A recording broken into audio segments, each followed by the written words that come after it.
2023 election, it's time Nigerians start facing reality.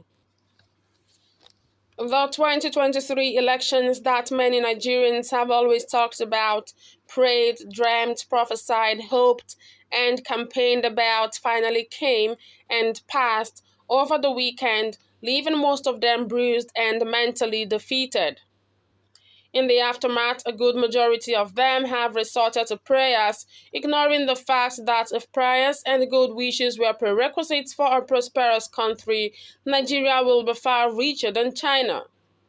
Indeed, they have refused to acknowledge the fact that repeated idiocy has never been known to produce different outcomes, notwithstanding the frequency of attempts. After casting their votes on Saturday, anxious Nigerians waited patiently for the biased and evidently compromised umpire, the Independent National Electoral Commission (INEC), to muddle through a substantially self-inflicted messy process and decide on a verdict that was expected to raise the tensions and deepen the depression among those who can see beyond fixed numbers and anticipated celebrations.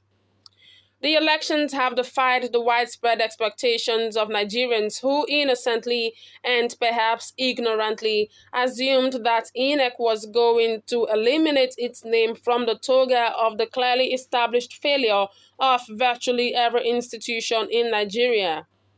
Indeed, the failure of the electoral body has not only dampened the morale of the electorate, but has also cast Nigeria into a deeper mess in the eyes of the international community. Despite the repeated warnings to Nigerians to consider boycotting the elections until specific questions around nationhood were answered, many Nigerians chose to legitimize the process last Saturday by providing INEC an opportunity to further decimate them. Before this election, many Nigerians had, for very probable reasons, lost much hope in the power of the ballot. Sadly, those hopes were roundly restored after INEC decided to commit to some institutional abracadabra coupled with constitutional amendments to the Electoral Act, which they felt was good enough to rekindle their interest. Before the elections, INEC made good efforts and spent good money mischievously trying to convince Nigerians that going by the constitutional amendments that were effected to the Electoral Act, only people whose biometrics had been captured during accreditation would vote, and only results transmitted electronically from the polling units to INEC server would be admitted and tabulated for results. The electoral body had assured Nigerians that the introduction of technology will effectively cut off the chances of tampering with the results, and sadly, an intimidating majority of Nigerians bought that fable and went to the polls only to have their hopes smashed to smithereens. On Saturday, the 25th of February, it didn't take too much time for Nigerians to realize that they have been scammed by the electoral body whose promises they ignorantly chose to believe. On that fateful day, reports of the late arrival of electoral materials began to filter in from different parts of Nigeria that even by 12 noon and beyond in many polling units, no INEC officials had been cited for an election that was supposed to commence by 8:30 a.m. Interestingly, these included areas that were in the heart of cities and easily accessible by vehicles. In several areas, reports began to emanate that while voting had commenced, some electoral officials conveying voting materials went to different polling locations and were yet to even locate their voting centers. That was an indication that INEC officials did not visit their assigned centers days before the D-Day. It was such a shameful process that TV stations had to even show many of the INEC officials arriving at election venues in rickety commercial vehicles that can easily break down for lack of maintenance. Many arrived at their duty post without basic materials like pens, ink pads for thumb printing, and office pins. Some members of the electorate provided such to ensure that there was no delay. Going by the institutional failures which have become synonymous with the Nigerian state, The failures of the electoral body wouldn't have been alarming if the commission didn't go out of its way to make Nigerians believe that it was about to deliver the best election the nation had ever witnessed. When the election itself commenced in some states such as Lagos, Rivers, Kogi, Edo, etc., there was voter intimidation and violence. Soon enough, Nigerians began to juxtapose these anomalies with the fact that way before the election, several agencies had released the list of states that were projected to be flashpoints.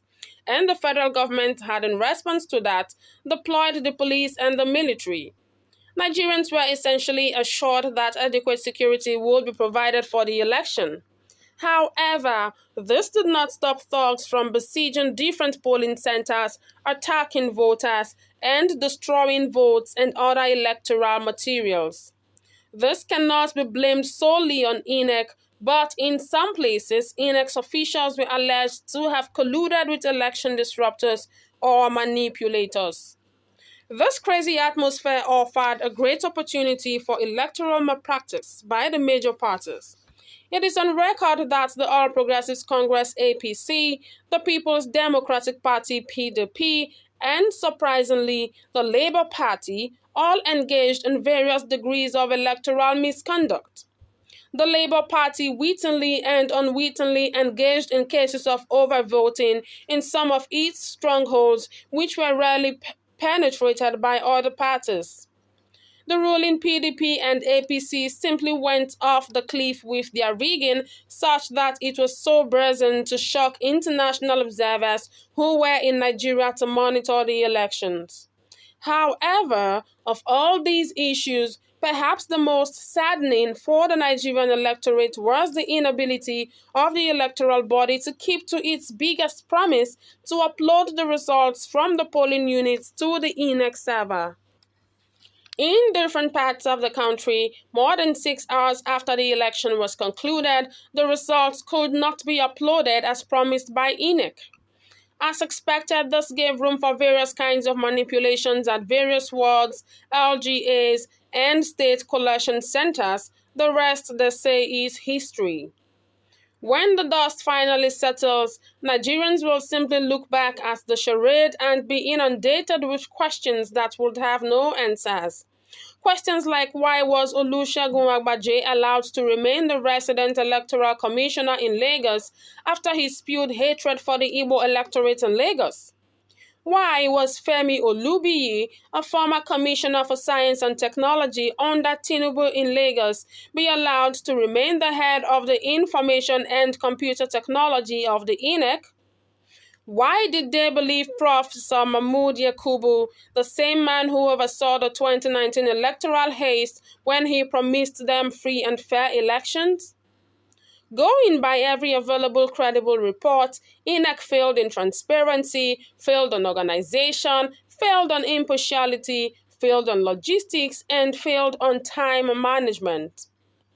A careful look at the entire process shows that what played out was more of an institutional rigging of the 2023 presidential election, and the truth is that many Nigerians saw it coming and were promptly warned about it, but their warnings fell on deaf ears. It is, however, a very shameful outing for Nigeria, whom Africa had looked upon to conduct an election that is clean and similar to what is seen in Western countries.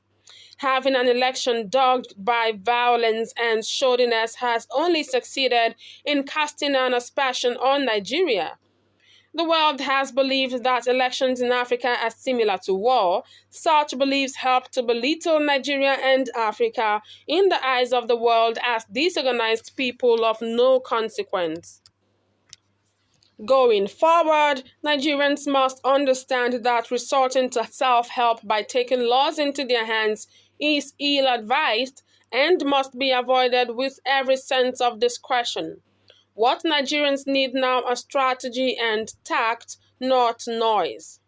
First, they must find ways to unite in their rejection of the fictitious results while insisting that the structure of the country be addressed first before a new president is allowed to go into Aso Rock.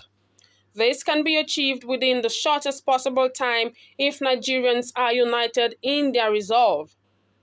In conclusion, this quagmire was avoidable if only Nigerians paid heed to sound logic and boycotted the elections as the first step. Hopefully, the lessons of the past few days will be enough to reset their thinking into waking up to reality.